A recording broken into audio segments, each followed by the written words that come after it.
de l'accord d'Alger, rédigé sans le peuple malien, qui ne correspond en rien à ses aspirations et qui menace l'intégrité territoriale du Mali.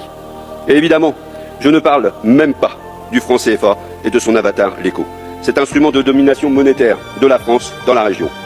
Face au blocage des voies démocratiques, il semble que pour beaucoup, l'envie d'indépendance et de souveraineté a remplacé le désir de démocratie.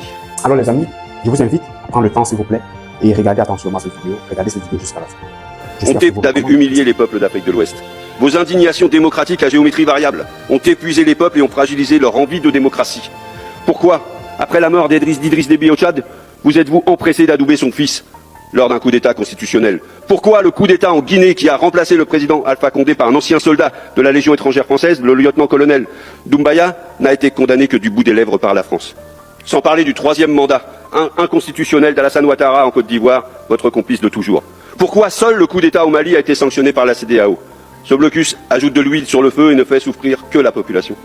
Pourquoi le président Macron se permet de convoquer, c'était l'expression employée, les chefs d'État du G5 Sahel au sommet de Pau le 13 janvier 2020 pour les obliger à prêter à nouveau allégeance à la France? Pourquoi refusez-vous de valider l'enquête des Nations Unies sur les bombardements par l'armée française à Bounti, au Mali, le 3 janvier 2021, qui a fait une vingtaine de morts dans un rassemblement qui n'était vraisemblablement qu'un mariage? Sans compter le double jeu de la France au Mali, du fait de son soutien implicite au mouvement rebelle du nord du Mali, et dernièrement, le mouvement national de libération d'Azawad. Du fait également de la promotion acharnée de l'accord d'Alger, rédigé sans le peuple malien, qui ne correspond en rien à ses aspirations et qui menace l'intégrité territoriale du Mali. Et évidemment, je ne parle même pas du franc CFA et de son avatar, l'ECO. Cet instrument de domination monétaire de la France dans la région. Face au blocage des voies démocratiques, il semble que pour beaucoup, l'envie d'indépendance et de souveraineté a remplacé le désir de démocratie. C'est un changement majeur qui bouleverse les dynamiques au Sahel.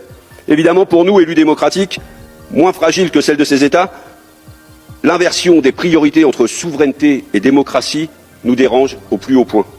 Mais il faut reconnaître qu'au Sahel, dans une zone où les entreprises françaises sont très influentes, où l'on paie en francs CFA et où les autocrates sont validés par Paris, la notion d'indépendance, la notion de souveraineté prend souvent la forme de défiance envers Paris.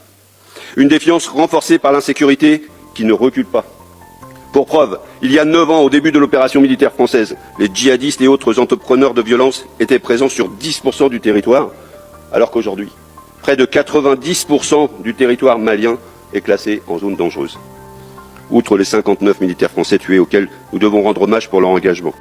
Merci d'avoir pris le temps de regarder la vidéo. Je vous invite à liker, à commenter, à partager si ce que nous partageons ici est important, éducatif.